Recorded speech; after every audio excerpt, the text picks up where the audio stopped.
David Ruggles was born March 15th, 1810 in Lyme, Connecticut. He was the first of 8 children born to free Blacks, David and Nancy Ruggles. And they moved to this town here of Norwich, Connecticut, which was a small port. His father was a blacksmith and his mother was a caterer. And they owned property on Bean Hill section of Norwich.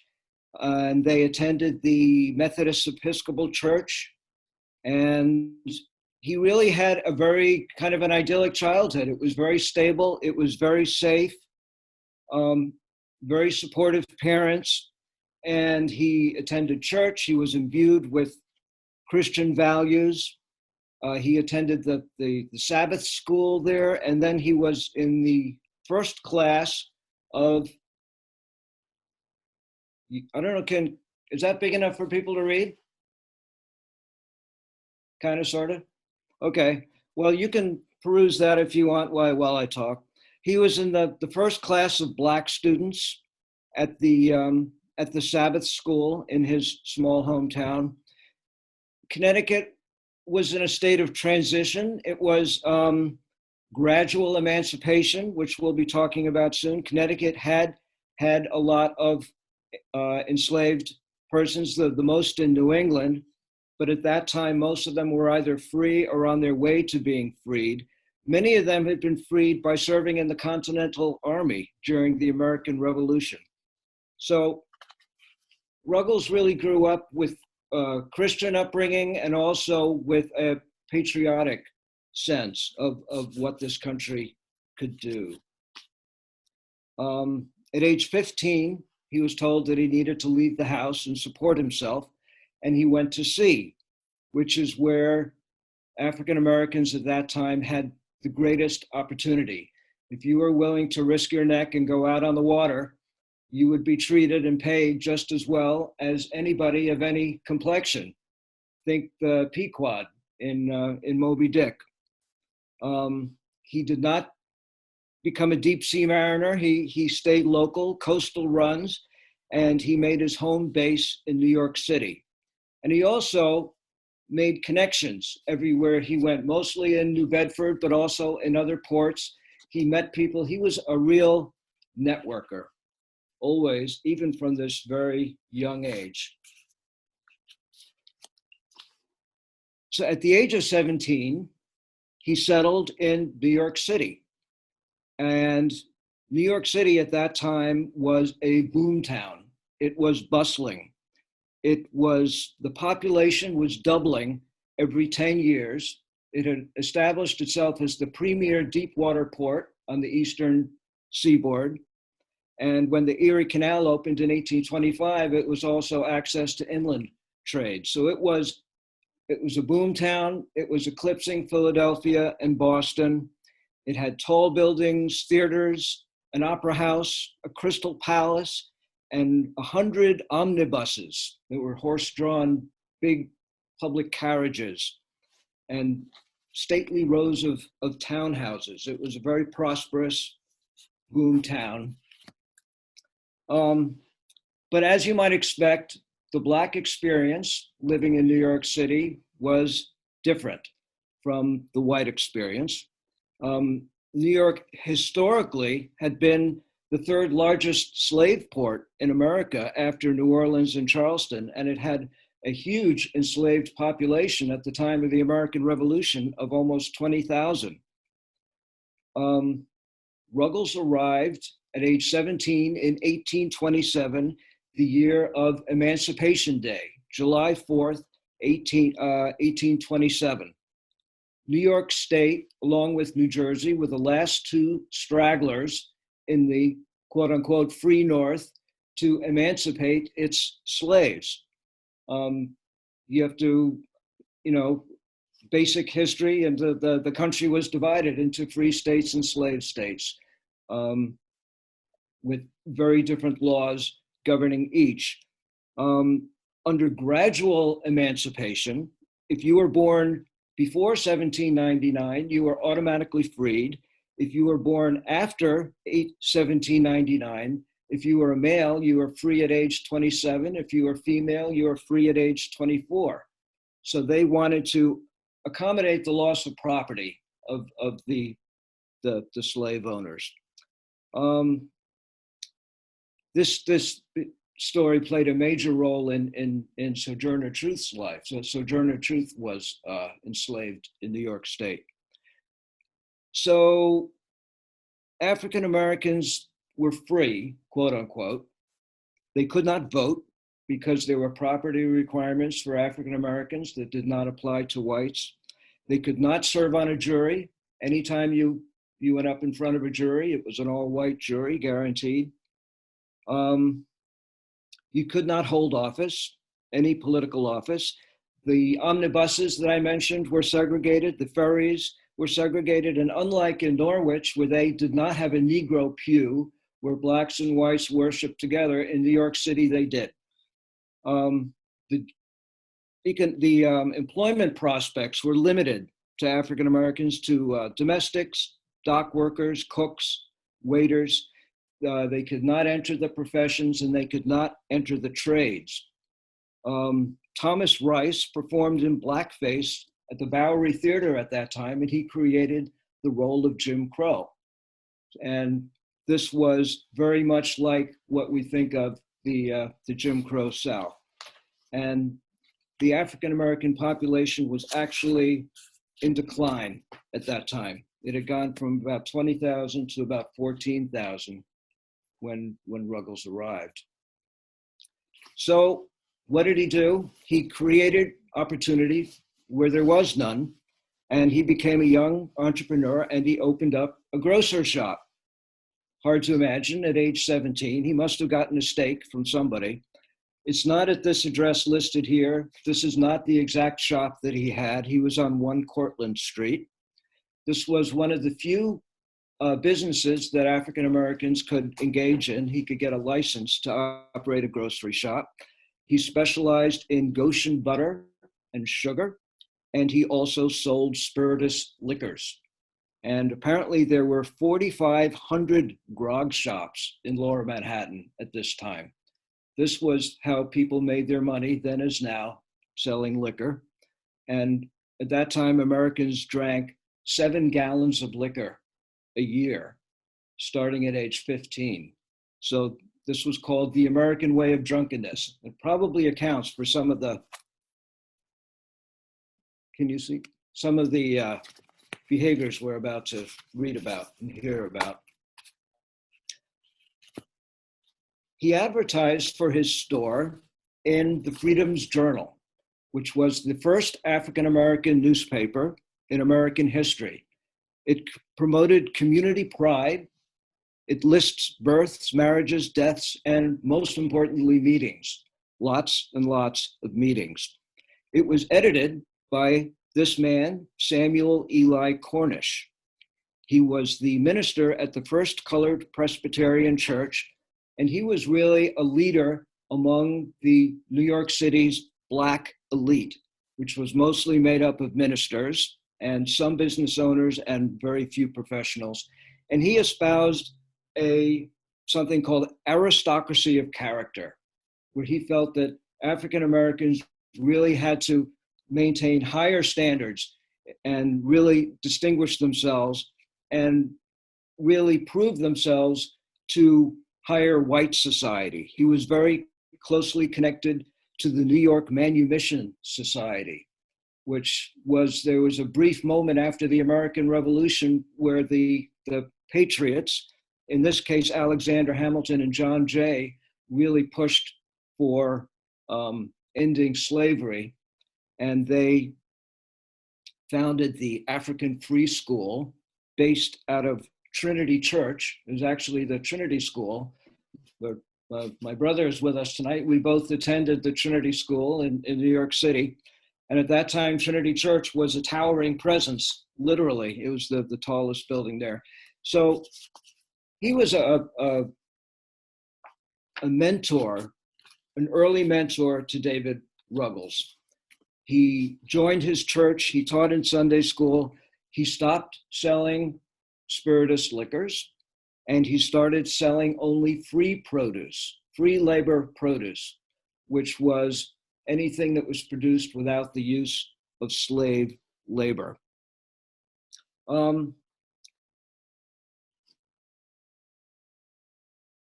Freedom's Journal stopped publishing in 1829, but this is really where Ruggles caught the bug. This is where he became a community organizer and a political activist, working, being a member of Cornish's church. But he wanted to support himself, so he became what was called an agent for William Lloyd Garrison's The Liberator, which first appeared January 1st, 1831. I'm going to read you a very short quote from that first issue. "Convince me that one man may rightfully make another man his slave, and I will no longer subscribe to the Declaration of Independence. Convince me that liberty is not the inalienable birthright of every human being of whatever complexion or clime, and I will give that instrument to the consuming fire." So William Lloyd Garrison is much more bold and much more radical than Samuel Cornish, and he was a huge influence on David Ruggles. He was much more militant. He was an immediatist, which meant that he did not subscribe to gradual abolition. He said that slavery was an unalloyed moral evil that had to be ended immediately, and there was no room for compromise, no room for compensation of slaveholders, and he called for the immediate rights, full rights of citizenship for all African Americans, and he did not shy away from ruffling anyone's feathers. And we're going to see that in David Ruggles' career. So Ruggles became a general traveling agent for the Liberator, and he traveled all over the Atlantic region, Pennsylvania, New Jersey, New York, as far as the Ohio state line.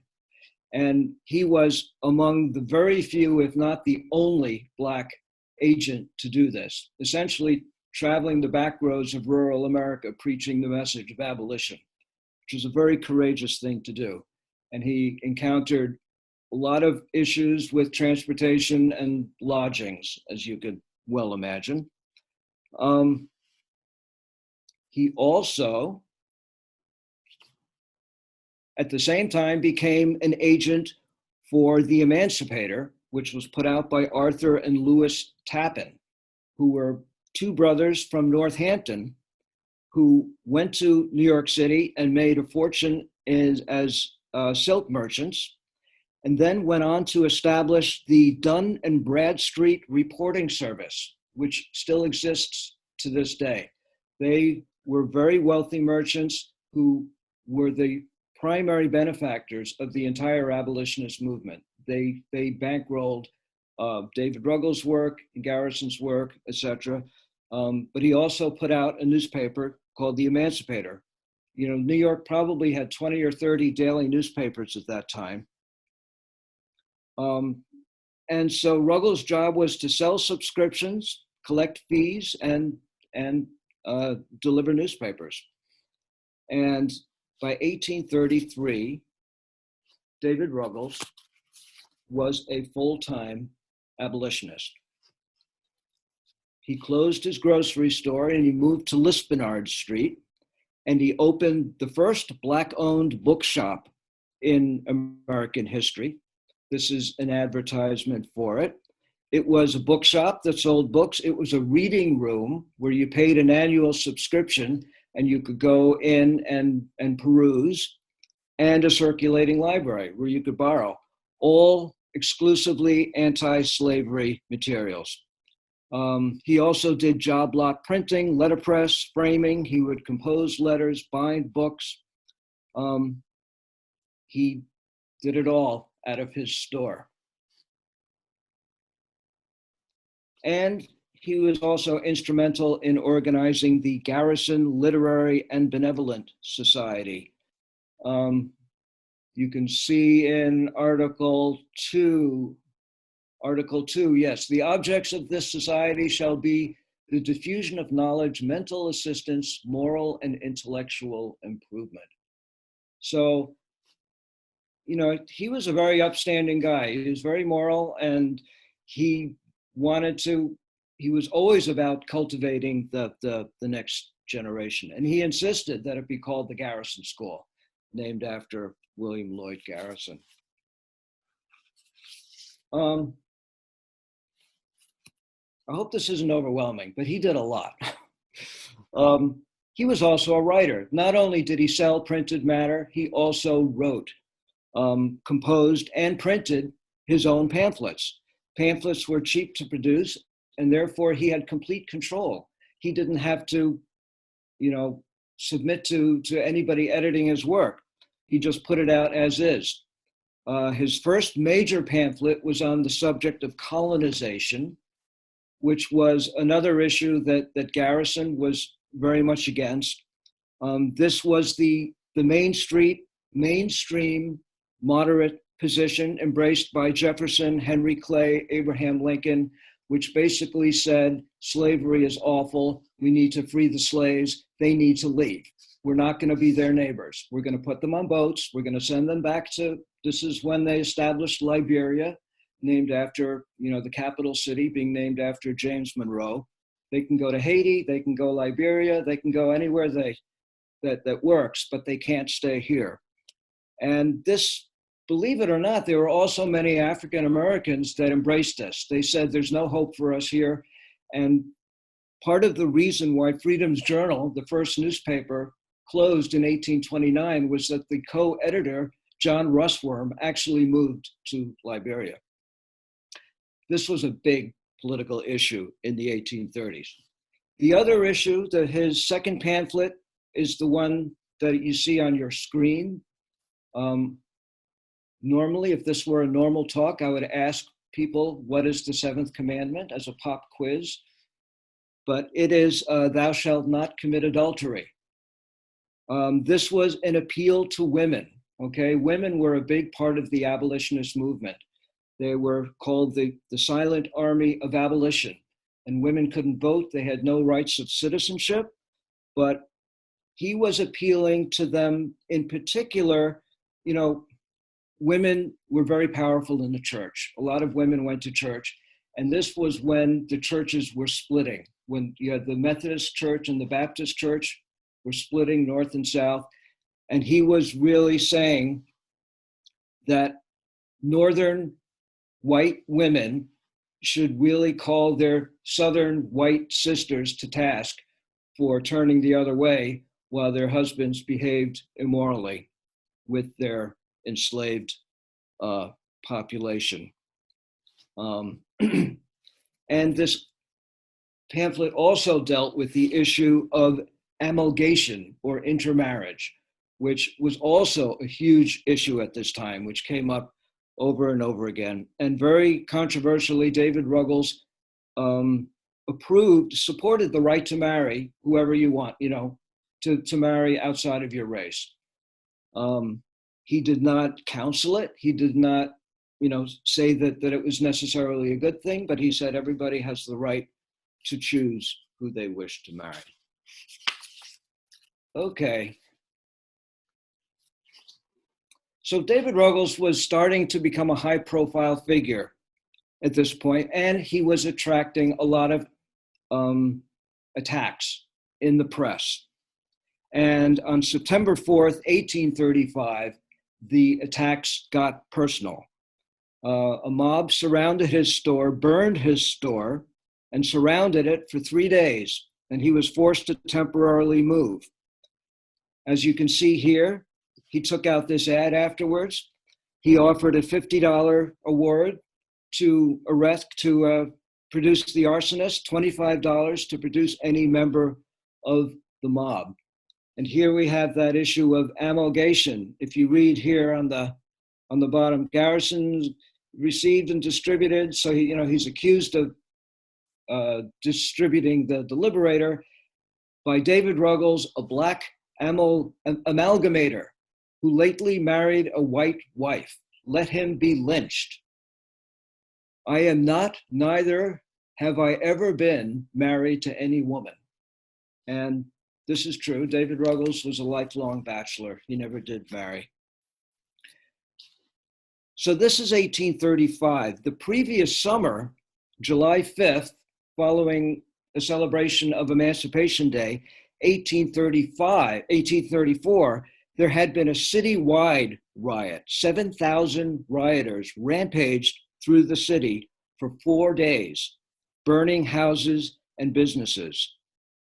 They particularly targeted the houses of Black, African-American neighborhoods, and particularly the houses of abolitionists. Lewis Tappan's house was burned to the ground. St. Stephen's Church, an African-American church, was also burnt. The militia stood by and let it all happen until the mob got close to the fancy neighborhood with the row houses, and then they stopped it. So what's going on here? Well, for one thing, New York City was a tale of two cities. Quite literally, when Charles Dickens traveled to New York, he insisted on getting a tour of the Five Points neighborhood, which was considered to be the worst slum in the world at that time. New York City had doubled in density. It was a high density, high crime, disease-ridden. In the summertime, everybody would clear out because there were annual cholera epidemics. It was a pressure cooker. And added to this mix, in this decade, over 2 million immigrants came from Ireland, and they arrived penniless. They were fleeing the horrible conditions in Ireland, and they arrived here with nothing, and they had to take the worst jobs.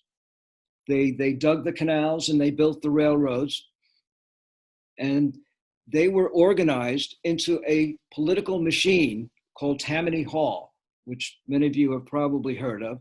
The actual original Tammany Hall is still standing on Union Square. And this was a Democratic Party machine that really, that offered these Irish immigrants and other immigrants and others, but particularly the Irish, patronage jobs and handouts in return for their loyalty and support. And they, together with the penny press, remember the city was awash in newspapers, and a lot of them were highly unreputable and very politicized, stoked fear and hatred of Blacks in their political papers. And they said that Black people are going to take your jobs, that they're violent criminals, and that they're going to threaten white women. This issue of amalgamation. So, looking at this as a social scientist, this looks like a case of social control. You've got this very unstable situation. So what do? You turn one population against another, divide and conquer. But there's more to the picture here. We're missing something, and that's what we need to look into. And okay, so obviously things were pretty hot for the African-American community living in New York City. I've already told you quite a bit about that. And then on top of all that, children started disappearing off the streets. It started in Philadelphia in the summer of 1825. 5 young Black men, children really, between the ages of 8 and 16 disappeared, not to be heard from again. It turned out that they were enticed, bound and gagged, put in the hold of a boat, sent to Delaware, sent on to Alabama, where they were marched 600 miles to Mississippi in the wintertime without shoes and sold along the way. And the only reason we know what happened to them is because one of the Mississippi plantation owners disapproved of the illegal slave trade, talked to one of the boys, and then wrote to the mayor of Philadelphia. And this was the beginning of figuring out where these kids were disappearing to. By 1833, 1 child a week was disappearing in New York City, typically between 10 and 12 years old. Parents would place ads You can see the ads in the newspapers and microfilm today. They would search the orphanages, the docks, and the streets. Nothing. The kids were gone. This was illegal kidnapping. But there was also the legal, quote unquote, retaking of Black property. In 1834, a Southern gentleman and a New York sheriff walked into the African Free School and arrested 7-year-old Henry Scott upon the claim of Richard Haxall, a wealthy industrialist from Richmond, who claimed that this boy was his property. The kids chased after the slave catchers, but they took him to Duane Street, right down the street to the prison, and they stood him before City Recorder Richard Riker, who ordered the child held in jail for weeks because the two gentlemen that had taken the 7-year-old did not have proof of representation, which is proof that they represented the owner. They did not have proof of ownership. They couldn't prove that Richard Haxall actually owned this child, and that they did not have proof of identification, that this child is who they said he was. So in spite of the fact that they had none of that, he ordered this child held in prison for weeks while they went down to Richmond to produce this evidence. His classmates, the kids in school, raised the money to pay his bail, to get him out of jail. And he was released and he was disappeared north and into safety. So this was really turning up the heat and making things very uncomfortable in the Black neighborhoods. And it also applied to adults. There's Willie Dixon was a whitewasher. That was his trade. He raised a family. He sang on Sundays at the Zion Church. And one morning, as he was stepping out his door on his way to work, he was arrested by Constable Tobias Boudinot and Marshal Daniel Nash and a Baltimore police officer, accused of being Jake, who had left Walter Allender in Baltimore 5 years earlier. He also was taken in front of Judge Richard Riker, shackled for a week, and then he was lucky enough to get a hearing. Most of the people who came before the court did not get a hearing. So what this was, David Ruggles was very active in the press, and he called these people out, and he named them the New York Kidnapping Club. And the first thing that he did was to print a kidnappers directory in the newspaper, which would identify the operatives in this club and essentially blow their cover, because they would go into Black neighborhoods and they would prowl around and they would try to stay undercover and do their dirty deeds. So, and this was an organized, coordinated network. So I'm just going to tell you briefly, list the 3 or 4 people who are in this kidnapping club to give you a sense of how it worked.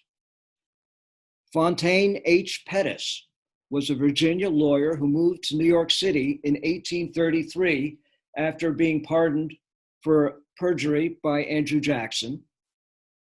He placed ads in Virginia and in DC for slave owners.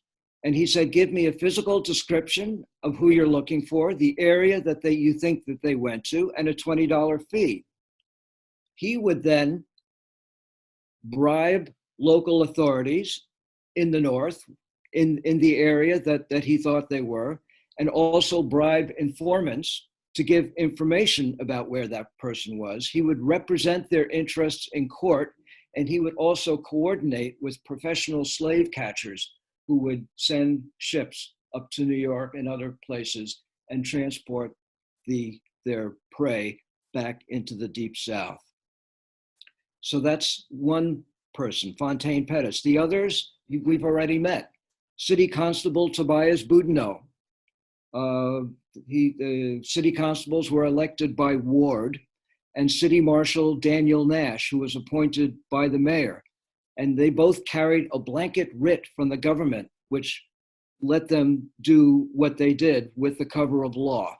And they were backed by the governor, by the mayor, by High Constable Jacob Hayes, the first and only High Constable. New York had the same police chief from 1802 to 1849.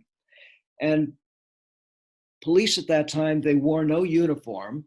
They had a little copper badge on the inside of their coat. That's where the term cop comes from. And they got no regular salary. They were paid by the arrest.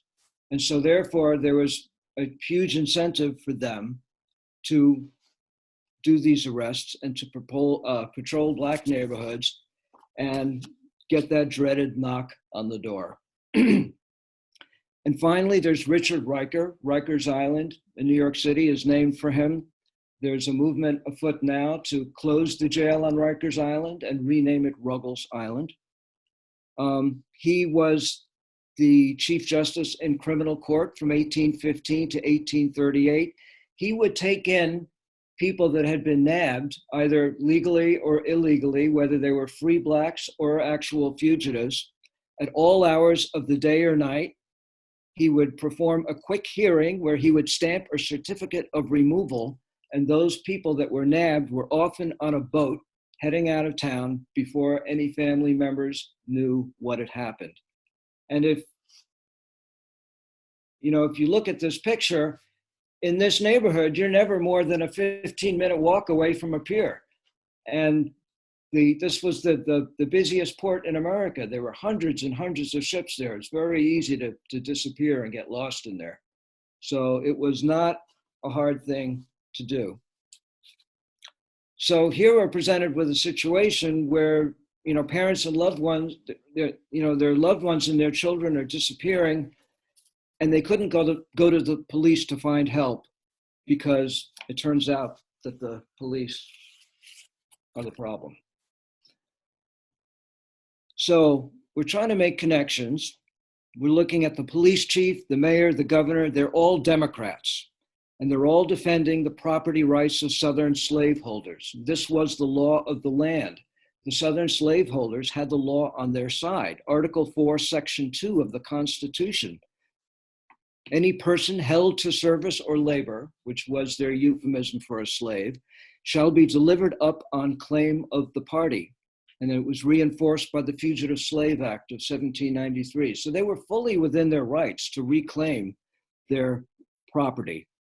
The federal government was dominated by the Democratic Party, the so-called slave power that dominated all three branches of government, and every president was either a slave supporter or a slave owner, with the exception of the Adams father and son from Massachusetts. Andrew Jackson was president at this time. He owned 500 slaves at the Hermitage outside of Nashville. So this is all well and good, but why is the city doing the bidding of these slave owners? It's still a question in my mind. This is a free city in the North. Why is it open season on Blacks? And that can be answered in one word. And that word is cotton. King cotton, white gold, was the oil of the 1830s. You know how in our lifetime oil has been the thing that has dominated the economy? At that time, it was cotton. It accounted for 1/2 of US exports and 1/2 of global production. It fueled the Industrial Revolution in Manchester and Lowell. The Black Belt section of the South had been opened up by Indian removal, and the cotton gin had, made the mass production of cotton feasible.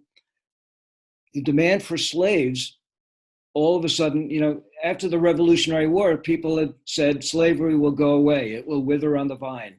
It'll go away by itself. All of a sudden, the demand doubled. The slave population doubled from 2 to 4 million between 1830 and 1860. The price of a slave was pegged to a bale of cotton. A young, healthy, strong male worker enslaved worker was worth $40,000 in today's money. And the demand was compounded by the fact that the importation of enslaved people was banned in 1808. For some reason, people could abide by Southern slavery, but they could not abide by the slave trade. That was just too unpalatable, which gave rise to what's called the Second Middle Passage, where they were actually breeding slaves in the North, in Maryland and Virginia, and then shipping them down the river to the South. Over 1 million were transported this way. So we're still left with this question of why, so now we understand, yes, the Tammany was connected to the Democratic Party. Yes, we understand why the Southern slaveholders wanted to retrieve their property. I guess I could just say a word more about that. Why were they so intent? Why were the Southerners so intent? The main reason was, like I said, they're worth $40,000 plus the cost of retrieving them. So it was bad for business, but it also set a bad example, because if one person successfully ran away, it would encourage others to run away. And it was also bad PR. They were very sensitive to how their peculiar institution was perceived. And a big part of how they justified slavery was saying, A, slaves are happy where they are, and B, slaves are stupid. They're essentially not human, and they're not capable. And the fact that they could run away successfully belied both of those myths. Because if you were happy, you would not take the risk of running away. And it required a tremendous amount of cunning and courage to successfully get out of that system. Okay. We still haven't quite answered the question. So now we know cotton, but we still don't quite know why they were doing the bidding of these Southern slaveholders in New York City. What do Southern interests have to do with New York City business interests? And the answer to that is everything, okay? The shipping merchants moved all of the cotton from Charleston, Savannah, Mobile, and New Orleans to Liverpool and Boston. And they all went through New York City. The wharves in New York City were piled high with bales of cotton. The New York banks financed the crops, and they helped buy land and enslaved people, and they owned plantations. New York insurance companies wrote policies that compensated for the death of slaves. The whole waterfront economy, warehouses were full of tobacco and sugar. The biggest business in Brooklyn was a sugar refinery. The Domino's plant there just closed in Brooklyn. The garment trade, Brooks Brothers started out by making slave garments. And the retail and hotel business. The planters were the richest Americans. They were the 1%. They liked to come to New York City, and they liked to shop in New York City. So Wall Street was booming. And that boom was almost completely built on the profits of slave-grown cotton. And that accounts for why they were pursuing the slaves in this way. Wall Street burned to the ground in 1835 and rebuilt almost immediately with towering granite structures, and all of that was fueled by these profits. This is a great book. I don't know if you can see this or not. It's called the Kidnapping Club, and I got a lot of this stuff from that book. This is not my original research. This is what I took from a few books. And he called it a wicked mathematical formula. The more that the New York politicians and businessmen persecuted its Black population, the more they were able to protect their trade relations with the South, the more money they were able to make. In other words, if they would have to deliver Black bodies, literally, to placate the slave power. Richard Riker, in the case with 7-year-old Henry Scott, said, "Tell your Southern citizens that we Northern judges damn the abolitionists. We are sworn to abide by the Constitution. Tell your Southern citizens that the great body of Northern people are all right." So that explains why they targeted the abolitionists' houses in the riots of 1834, because Tammany Hall was being encouraged to do that by the powers that be on Wall Street. And this was the cauldron that David Ruggles landed in the 1830s. And David Ruggles was a man of action. So this was a community under siege, an island of pro-slavery in the North. African Americans had no vote. They couldn't hold office. They couldn't really accumulate wealth. They were very vulnerable. So what did they do? In 1835, a small group of a mixed group, white and Black abolitionists, formed the New York Committee of Vigilance. And this was to protect and defend the Black community, call out perpetrators, bring their case to a wider audience to garner support. And they named David Ruggles its full-time secretary, paying him $400 a year plus expenses. And his new house at 36 Lispenard Street became the headquarters of the New York Committee of Vigilance. So their first job was that they developed a legal strategy. And I'm not going to spend a lot of time on that because I really want to talk about Ruggles' work. But in that Willie Dixon case that I mentioned earlier, 7:15? Okay. All right. Well, I guess I'll skip over that. They had a legal they had a legal arm where they had lawyers that worked pro bono, and they really wanted to establish trial by jury and the ability of Blacks to testify. And that was really a political arm. What David Ruggles did was more practical. He considered himself a practical abolitionist.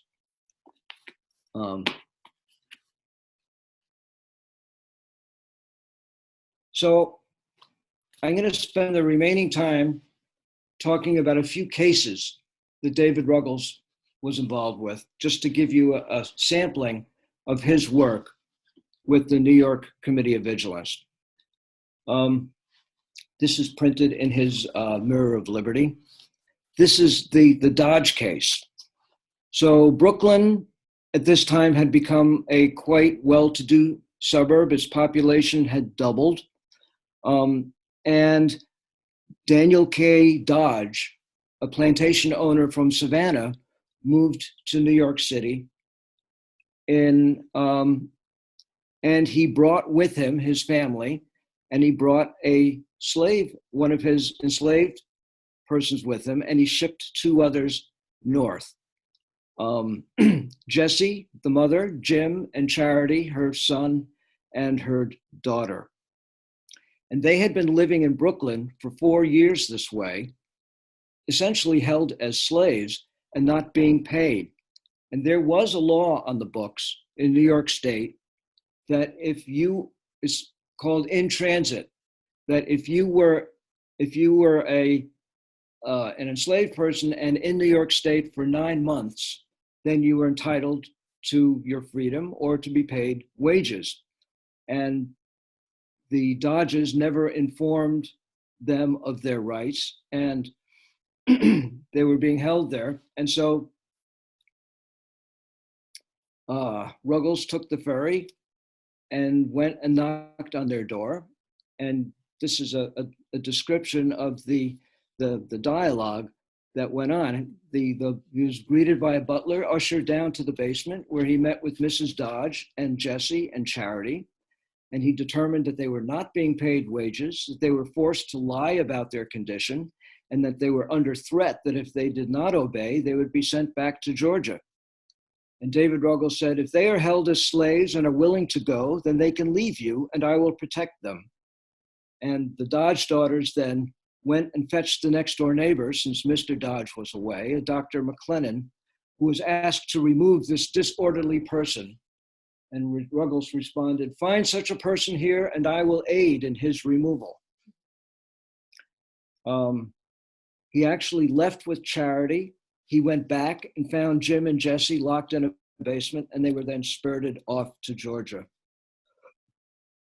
He found that there were 14 slaves like that living in Brooklyn. He renamed Brooklyn the Savannah of New York. How are we doing for time? Another half hour? Are people up for that? Sure.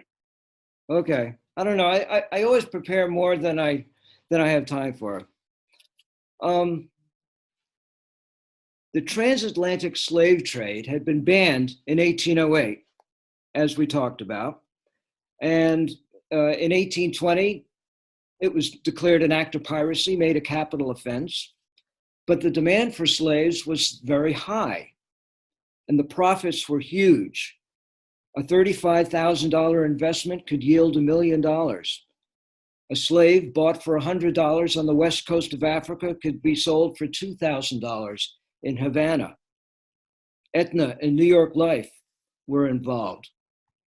And there was also, those are the profits, and there was also protection for this trade. So officials would look the other way. They were paid informants, and if you were caught, you were rarely charged and almost never convicted. New York City was the busiest port on the East Coast. It had 5,000 ships a year at dock. And so essentially, there was an incentive to engage in the illegal transatlantic slave trade. And New York City became the hub of the illegal transatlantic slave trade at that time because of the incentives and the fact that they were protected by the local law. So what they would do is they would build and outfit a slaver in New York City. This was a fast boat, and that it had bars in the bottom for ventilation. It had huge water tanks, and it had shackles, like what you're seeing here. It was very obvious what these ships were being outfitted to do. They would sail to Havana, and then they would swap a crew with a Spanish and a Portuguese crew and maintain the same American captain. And they would sail to the west coast of Africa. And they would pick up to 1,000 men, women, and children who were picked up in the middle of the night and ushered into the hold of these boats, naked, in chains, below deck, in these horrible conditions that we all know of as the Middle Passage, which was why it was banned. Think of the Amistad, if any of you have read about that or seen the movie. There were hundreds of such boats, and they were mostly moving out of New York City. So in the Brillante case, David Ruggles, as part of his work for the Vigilance Committee, would walk the docks, looking for information, talking to sailors and dock workers. And in December of 1836, he got news that the Brillante, with Captain Joas de Sousa, had 5 enslaved men on board who were bound for Rio. They belonged to the mayor of Rio de Janeiro. David Ruggles went to the district attorney, who said, I have not time to attend to this now. He went to the press. He was very adept at using the press. He had de Sousa arrested. He held, the slaves were held in debtor's prison. They got one of their lawyers to prosecute. Unfortunately, the judge was a member of this kidnapping club, another one, Judge Samuel Betts, a Massachusetts man, and he acquitted Sousa and ordered the slaves held as a convenience until he left. He said, "We do not interfere with the laws of other countries." That night, a group of blacks, actually later, when the slaves were transferred back onto the boat, and there was an armed attack on the ship, and two of the enslaved men were freed. And this became big news. And of course, David Ruggles was blamed for that. And at 2:00 in the morning, he got a knock on the door from Daniel Nash, one of the members of this infamous kidnappers club. David Ruggles told him to come back in the morning. Nash went to High Constable Hayes and got a warrant for his arrest. And he came back, but Ruggles had left out of a back door and was hidden. But being David Ruggles, the next morning he went to City Hall to confront Daniel Nash. He got roughed up and charged with fomenting a riot in connection with the attack on the ship and on resisting arrest. And he was brought to the Tombs, the infamous jail, still in New York City, and he was released. So he was taking on an average of one case a day, one new case a day. He was just going at a breakneck pace. And they were starting to take a toll on him, both in terms of stress, but also physically. So gives you a little bit of a sample of the kind of work that he was doing. This was all legal work, okay? African Americans had very few legal rights. He was working to enforce those rights and to expand those rights. At the same time, he was also breaking the law. Another half of his work was extra legal. On September 4th, 1838, Frederick Bailey, a 19-year-old, arrived at Chamber Street 24 hours after running away from Baltimore. I have a lovely quote. I don't know if I have time to read it. He said, "The contest was now ended. The chain was severed. God and right stood vindicated. I was a free man, and the voice of peace and joy thrilled my heart. I was much troubled. I had very little money, enough to buy me a few loaves of bread, but not enough to pay board outside a lumber yard. I saw the wisdom of keeping away from the shipyards, for if Master Hugh, his owner, and also his father, pursued me, he would naturally expect to find me looking for work among the caulkers. For a time, every door seemed closed against me. A sense of my loneliness and helplessness crept over me and covered me with something bordering on despair. In the midst of thousands of my fellow men, and yet a perfect stranger." So we can see that this is another book that I'm using, The Gateway to Freedom, ironically titled because New York City was a depot for escaped slaves. They would get to Philadelphia, and then they would get word, if you get to New York City, try to find David Ruggles. Or David Ruggles would find you. He would spend days and nights patrolling the docks and looking. And he also, in his reading room, he would advertise that visitors are welcome for free. And this was code for this was a safe place to come to. And he had lots of contacts out on the streets that would direct people to him.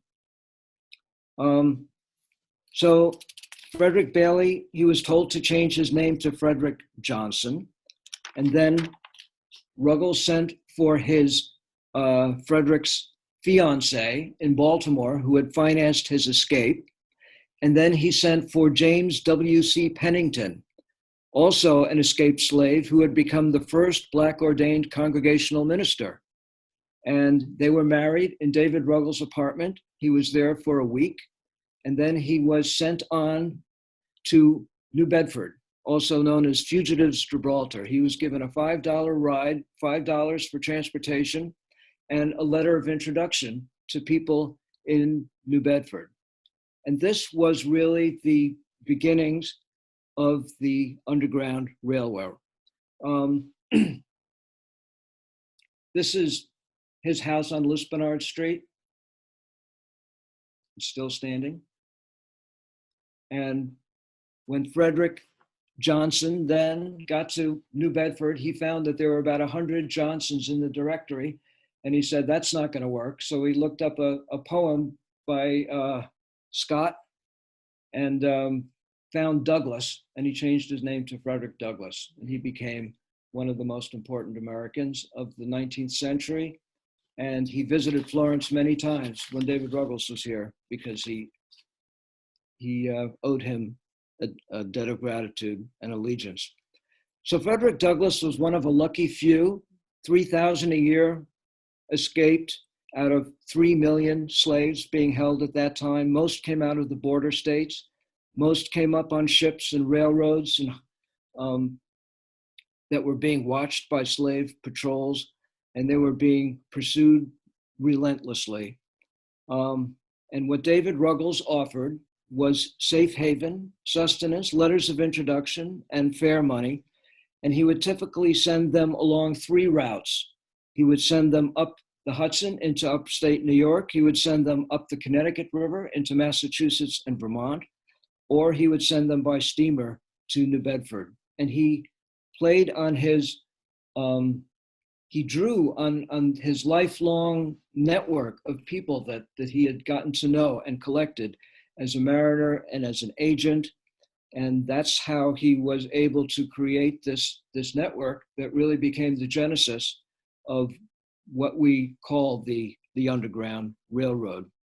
By his own accounting, he assisted 600 persons in this way, also including Basil Dorsey, who lived in Florence, and many others in Massachusetts. What he did was really, it was illegal, but it was really an open secret. Everybody knew what was going on, which made it all the more dangerous. And it really, a lot of the danger really depended on the climate of of where you were operating. So by 1838, he was called the most active man in the city. He was working at a dizzying pace. In the January of 1838, the Vigilance Committee took on 26 new cases, 1 per day. And this was really taking a toll on him, as I said. And then there were 2 cases that I'm going to talk about now. It also took a physical toll on him. I feel like the best way to talk about his work is just to talk about these individual cases, which are representative of hundreds of cases that he was involved in. Okay, so the Wilson case, June of 1838, Stephen Dickerson got word from his missing son, Stephen Dickerson Jr., and he went to David Ruggles. His son had been missing for months, and he finally got word where he was, and he went to Ruggles for assistance. It turned out that his son and 2 other Black teens had been hired onto the steamer Newcastle, captained by James Wilson, much as Ruggles did at that age. The ship went to New Orleans, and the 3 young men were sent on a mission, on an errand to carry hemp into the city. They were captured, sold into slavery. There's huge slave markets in New Orleans. And Captain Wilson got a kickback. Luckily for the father, a letter got through to him, and the white crew that was aboard the Newcastle also corroborated what was going on. And the purchasers of these 3 young men agreed to cooperate and to free them as long as they were paid. So David Ruggles got all of his ducks in a row. He had a really solid legal case against Captain James Wilson. He took that to the district. He took it to the DR to the DA to get him arrested, and he got no response. So what did he do? He decided to confront Captain Wilson personally, and he, escorted by Barney Corse and Isaac Hopper, who we'll meet in a moment, went and knocked on his door and confronted him. And when Wilson figured out who Ruggles was, he threw him down 2 flights of stairs, injuring him permanently. Ruggles pressed charges, went up in front of an all-white jury, which acquitted Wilson. David Ruggles did manage to raise the money to free the three young men. So this was really starting to take a toll on him physically. That's in June of 1838. In July of 1838, the first issue of the Mirror of Liberty came out. This is the first magazine edited by an African-American in American history. It was written, composed, printed, and sold at his reading room for an annual subscription. 5 issues came out. I'll read you one quote just to give you a taste of David Ruggles' writing style. Richard Riker retired from the bench that year, and he wrote, "It affords me inexpressible pleasure to be enabled to inform the friends of human rights that the Honorable Richard Riker is no longer Recorder of the City of New York. His power to pollute the bench of justice by sacrificing human liberty upon the altar of slavery is no more. No more can he degrade this sacred office, encouraging kidnappers to hunt down their own flesh." So he converted his confrontational style onto the page. Okay. The Darg case. This was the case that really kind of did him in, unfortunately. Thomas Hughes was a slave born in Virginia. At an early age, his mother and sister were sold by his father, who was also his master. And then he was sold to his father's son, who was his half-brother, who treated him very cruelly, and he challenged his owner, and he was sold off to Kentucky and then sold again to John Darg, a New Orleans gambler and slave trader, who traveled to New York City in August of 1838 and brought young 20-year-old Thomas Hughes with him. Thomas Hughes was determined to take his liberty in New York City, and he fled, and he went to Isaac Hopper's house, who is depicted on the left. He was a Quaker abolitionist. His house is still standing at 110 Second Avenue. I grew up in that neighborhood, and I walked by it 1,000 times, never knowing. So Isaac Hopper took him in, and then he brought in Barney Corse, who is another abolitionist and a businessman, and David Ruggles to consult on what to do with John Hughes. And they said, yes, we trust him. You should let him stay. So he spent the night. The next morning, Isaac Hopper woke up, looked at the New York Sun over breakfast, and saw that there was a $1,000 reward out for Hughes, and that Hughes had apparently taken $7,000 in cash with him when he had run away, which Hopper did not know. Hopper ordered Hughes to leave because he said, you have to produce the money, but Hughes had lost some of the money. It's a mess. Hughes is 20 years old. Who knows what happened? What happened is that all 3 men were arrested and accused of being accessories after the fact. And David Ruggles was held in a tiny, damp 8x4 prison cell with drunken bullies and guards, and completely at the mercy of whoever was in there. He couldn't sit down for 3 days. They posted $3,000 bail. And then when they found out who he was, they raised it to $5,000.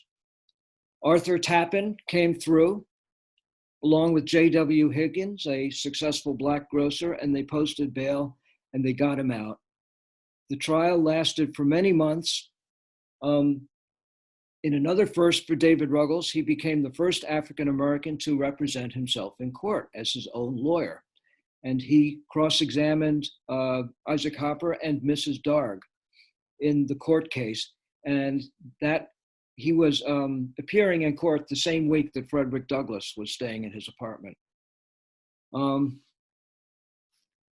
So the charges were dropped after, I think, it lasted many months, 14 months, the charges were eventually dropped after a long court case and being in jail. I should just say that this is the only image we have of David Ruggles. It's somewhat derogatory that this is actually a pro-slavery magazine that this is taken from, where he's being accused of being an extortionist, and he's also dressed as a fop, as a dandy. That's not the way he dressed. It was demeaning, but the other two images are accurate, so we can assume that his image is also accurate.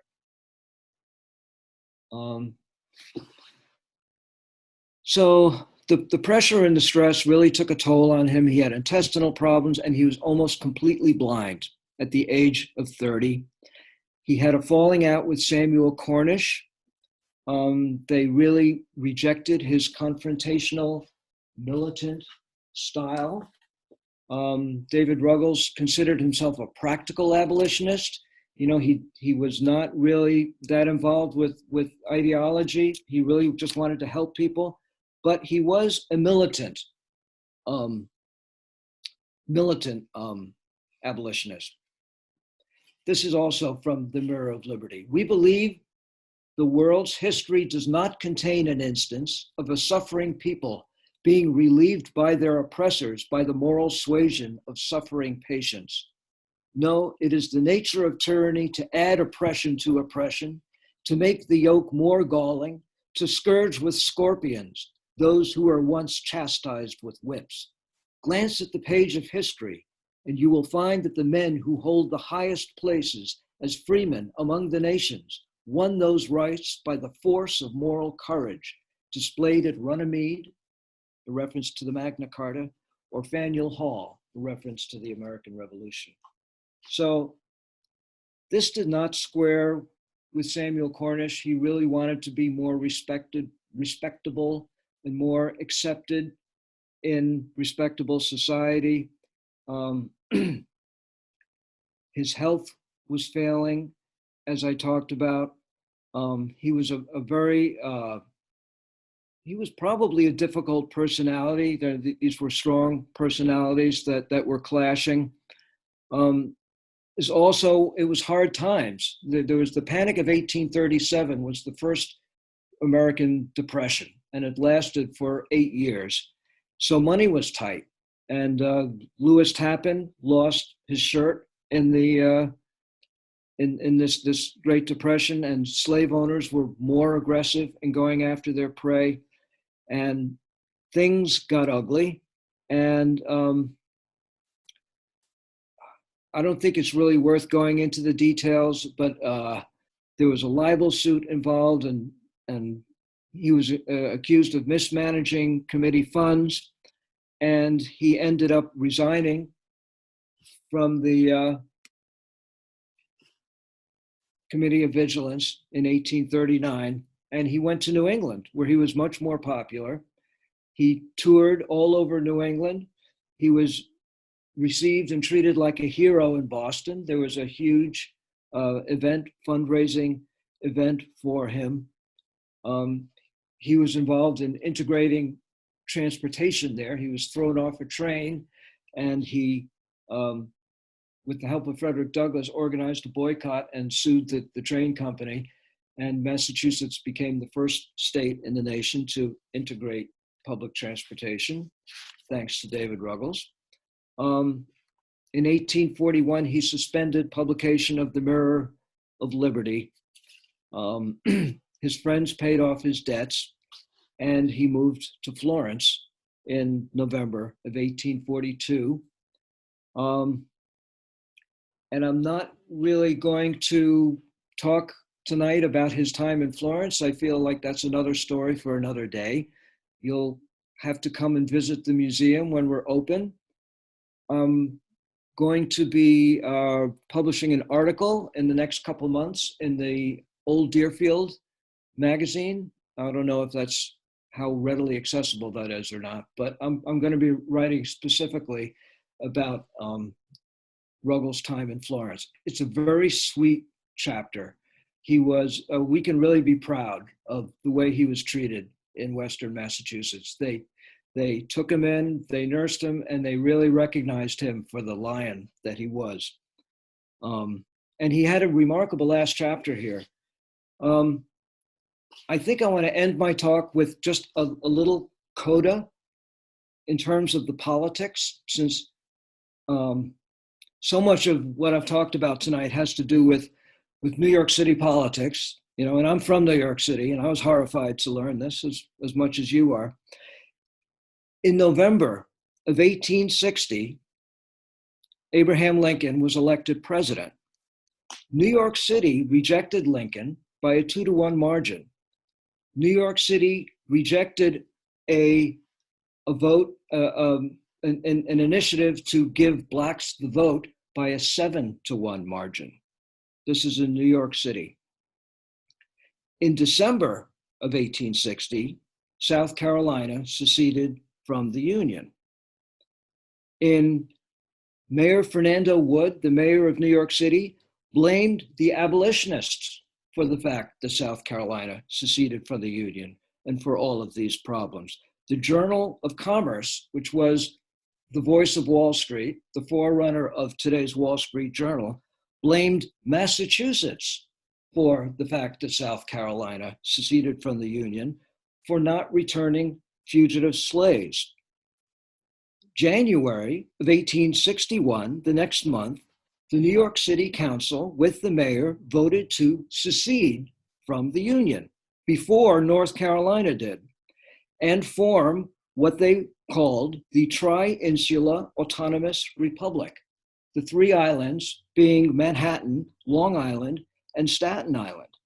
And they moved that they were going to withdraw from New York State and do everything in their power to not interrupt the trade with the South in cotton.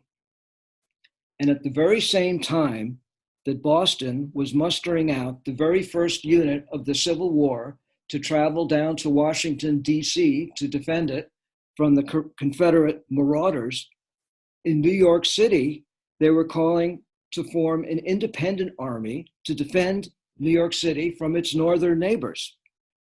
So this was really an alarming last chapter of this history of New York City's complicity with the slave power.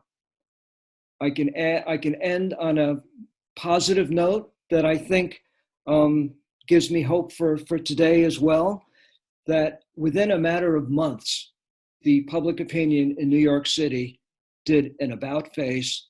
They embraced the cause of the Union, and all of this talk of supporting the Confederacy in the North almost completely disappeared within months.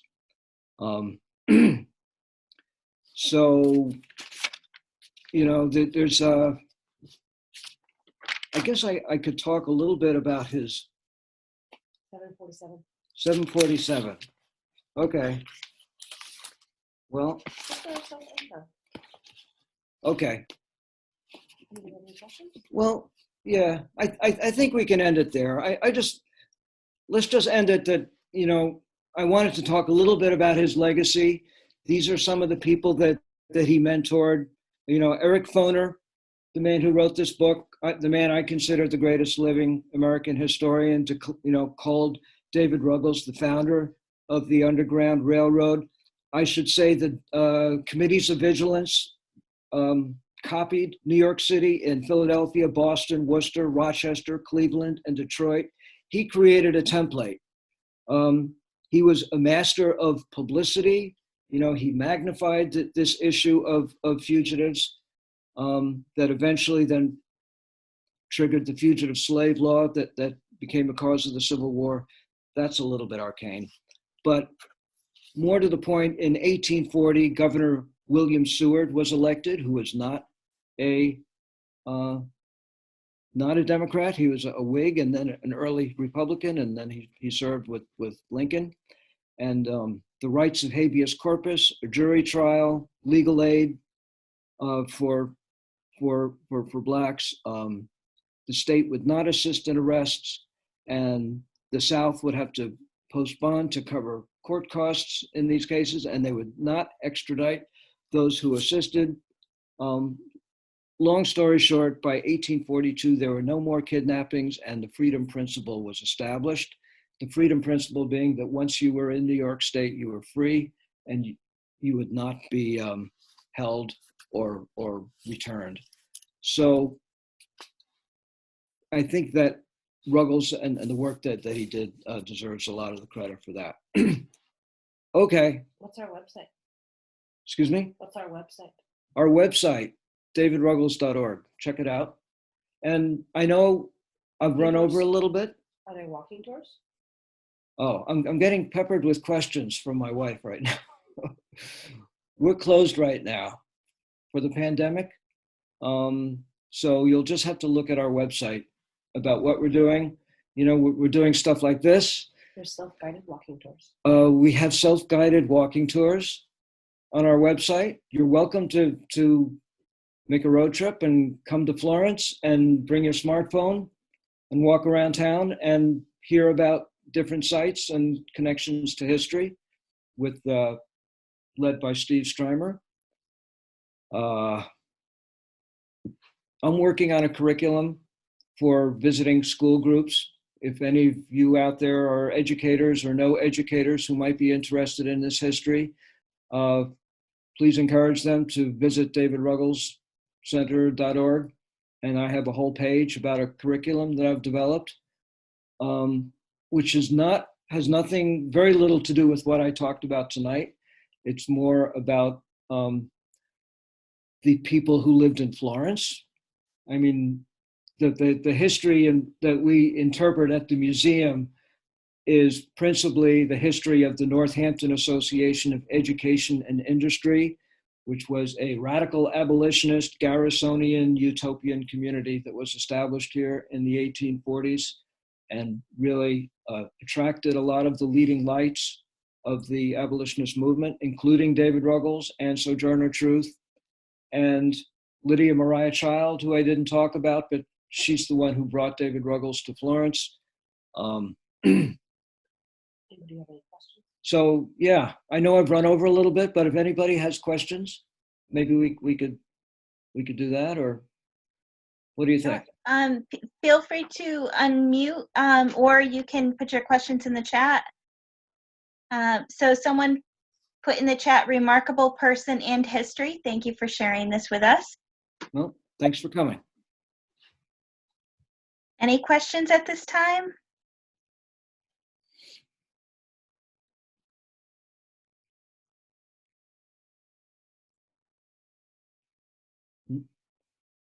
I know it's a little overwhelming. It's a lot of You got a thank you in the chat. okay. This is my first Zoom presentation, by the way. It was great. A lot of information. I hope it's informative. Definitely. You know, if people are interested, I encourage them to find out, you know, about what he did in Florence, which is also interesting. This, like I said, a lot of what I talked about tonight came out of this book, The Kidnapping Club, By Jonathan Daniel Wells. by Jonathan Daniel Wells. Very good book. Just out this year, right? It's a brand new title. Just out in 2020. Yeah, and this is the Gateway to Freedom that I referred to by Eric Foner. The ironic title. You know, you think of New York City as the Statue of Liberty. You know, you've arrived here and you're free, and it turns out that for African Americans at that time, you arrived here and then you got out ASAP. And David Ruggles helped facilitate that.